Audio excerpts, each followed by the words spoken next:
আজকে আমাদের এই যে কিছু জিওল মাছ এনেছে, তো এইগুলো আজকে যেভাবে পরিষ্কার করি সেটা আপনাদের সাথে শেয়ার করব। তো এখানে প্রথমে আমি এগুলোকে কেটে ভালোভাবে ধুয়ে নিয়েছি। এখন এখানে যে পাতাগুলো দিব, আর এটা হচ্ছে পেঁপে পাতা।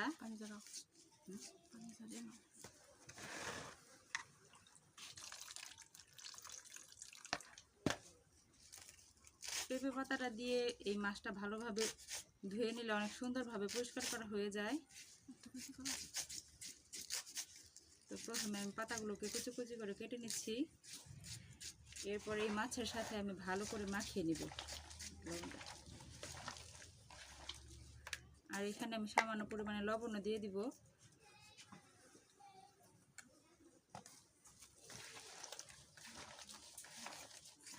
আপনারা এটা অবশ্যই বাসায় ট্রাই করে দেখবেন। এভাবে কিন্তু খুব তাড়াতাড়ি জিওল মাছের উপরের যে ময়লাটা আছে সেটা খুবই সুন্দরভাবে পরিষ্কার হয়ে যায়। এই তো এখন আমি এটাকে মাছের সাথে ভালোভাবে কষিয়ে মাখিয়ে নিব। জিওল মাছ কিন্তু পরিষ্কার করা অনেক কষ্ট, আর এইভাবে পরিষ্কার করলে খুবই তাড়াতাড়ি পরিষ্কার করা হয়ে যায়। এই তো দেখতেই পাচ্ছেন যে আমি কিভাবে এটার সাথে ভালোভাবে মাখিয়ে নিচ্ছি।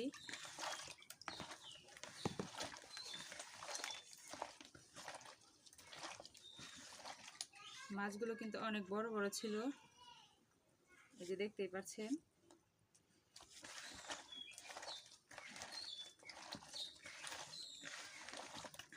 তো আপনাদের সাথে আমি কিছুক্ষণ পরে আসছি। এটাকে আমি ভালোভাবে এটার সাথে মাখিয়ে কিছুক্ষণের জন্য রেখে দিব।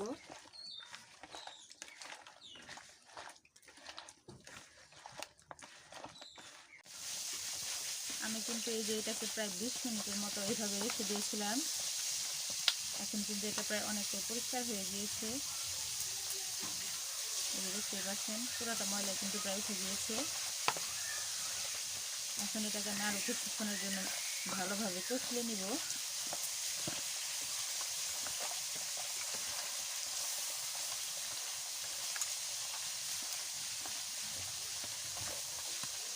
এটাকে যদি আপনারা একটা একটা করে পরিষ্কার করতে যেতেন তাহলে কিন্তু প্রায় 1 ঘন্টার মতো বা 1.5 ঘন্টার মতো সময় লেগে যেত এতগুলো মাছ।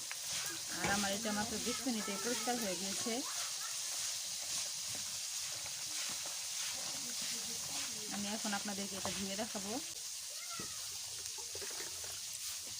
আমি এখন এটাকে পানি দিয়ে ভালোভাবে পরিষ্কার করে তারপর আপনাদেরকে দেখাচ্ছি।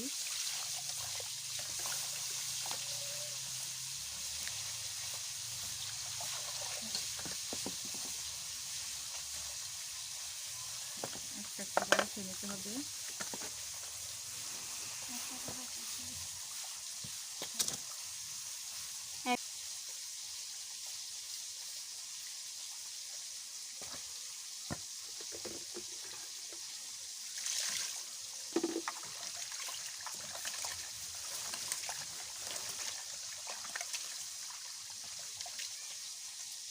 এই যে দেখতে পাচ্ছেন এই যে মাছগুলো কিন্তু খুব সুন্দরভাবে পরিষ্কার হয়ে গিয়েছে।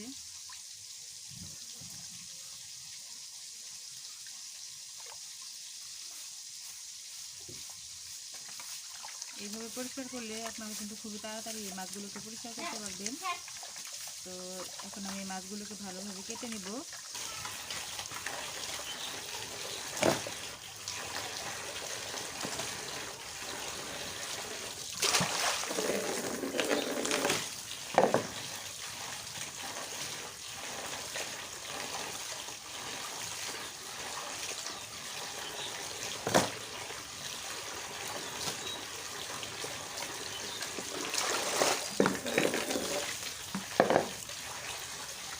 এখন কিন্তু ভালোভাবে এগুলোকে কষিয়ে ধুয়ে নিতে হবে।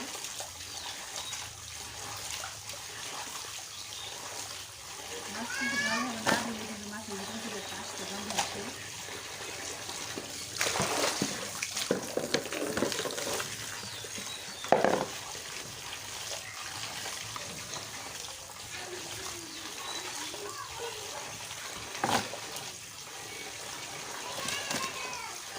যে দেখতেই পাচ্ছেন কত সুন্দরভাবে মাছগুলো পরিষ্কার হয়ে গিয়েছে। আপনারাও চাইলে এভাবে বাসায় পরিষ্কার করে দেখতে পারেন। খুবই সহজভাবে কিন্তু পরিষ্কার হয়ে যায়। এই যে কাছে থেকে দেখিয়ে দিচ্ছি।